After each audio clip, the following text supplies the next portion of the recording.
السلام علیکم ورحمۃ اللہ۔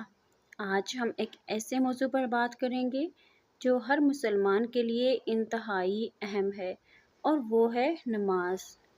بہت سے لوگ دنیا کے کاموں، کاروبار، پڑھائی یا سستی کی وجہ سے نماز چھوڑ دیتے ہیں۔ ابتدا میں انہیں محسوس نہیں ہوتا، لیکن آہستہ آہستہ دل سخت ہونے لگتا ہے۔ عبادت میں دلچسپی کم ہو جاتی ہے، گناہوں سے نفرت ختم ہونے لگتی ہے اور اللہ سے تعلق کمزور پڑ جاتا ہے۔ قرآن مجید میں اللہ تعالیٰ نے نماز قائم کرنے کا بار بار حکم دیا ہے، تو نماز میں غفلت کرنے میں سخت تنبیہ فرمائی ہے۔ اس کا مطلب یہ ہے کہ مسلمانوں کو ہر حال میں نماز کی حفاظت کرنی چاہیے۔ اگر کوئی شخص جان بوجھ کر نماز چھوڑتا رہے اور اس پر نادم بھی نہ ہو، تو ایک بہت بڑے گناہ میں مبتلا ہو جاتا ہے۔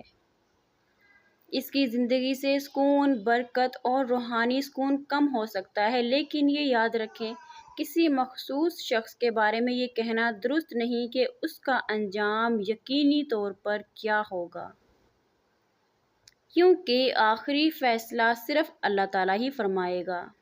ایک خوشخبری بھی ہے، اگر کوئی شخص برسوں نماز سے دور رہا ہو، پھر بھی اگر وہ سچے دل سے توبہ کرے، اللہ تعالیٰ سے معافی مانگے اور پابندی سے نماز شروع کر دے، تو اللہ تعالیٰ نہایت مہربان اور بخشنے والا ہے۔ اللہ تعالیٰ سچی توبہ قبول فرماتا ہے۔ اس لیے اگر آپ سے بھی نماز میں کوتاہی ہوئی ہے تو مایوس نہ ہوں، آج ہی نیت کریں کہ اب کوئی نماز جان بوجھ کر نہیں چھوڑیں گے۔ ابتدائی مشکل لگ سکتی ہے، لیکن چند دن کی پابندی کے بعد نماز دل کی راحت بن جاتی ہے۔ یاد رکھیں، دنیا کی ہر چیز یہیں رہ جائے گی، مگر نماز ہمارے ساتھ قبر اور آخرت تک جائے گی۔ قیامت کے دن سب سے پہلے جن اعمال کا حساب لیا جائے گا، ان میں نماز بھی شامل ہے۔ اگر نماز درست ہوگی تو باقی اعمال کی امید بھی بہتر ہوگی۔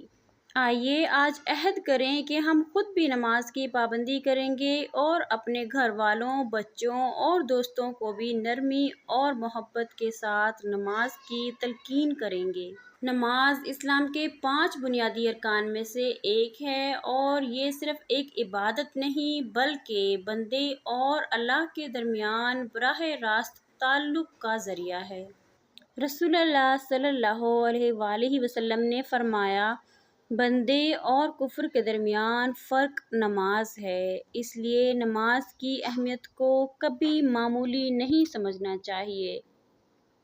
اللہ تعالیٰ ہمیں 5 وقت کی نماز پابندی کے ساتھ ادا کرنے، اخلاص کے ساتھ عبادت کرنے اور اپنی رضا حاصل کرنے کی توفیق عطا فرمائے۔ اگر میری ویڈیو اچھی لگے تو لائک، سبسکرائب لازمی کیجیے گا اور اپنے دوستوں کو بھی شیئر کیجیے گا جو نماز میں کوتاہی کرتے ہیں، تاکہ ان کا دل بھی نماز پڑھنے میں کوتاہی نہ کرے۔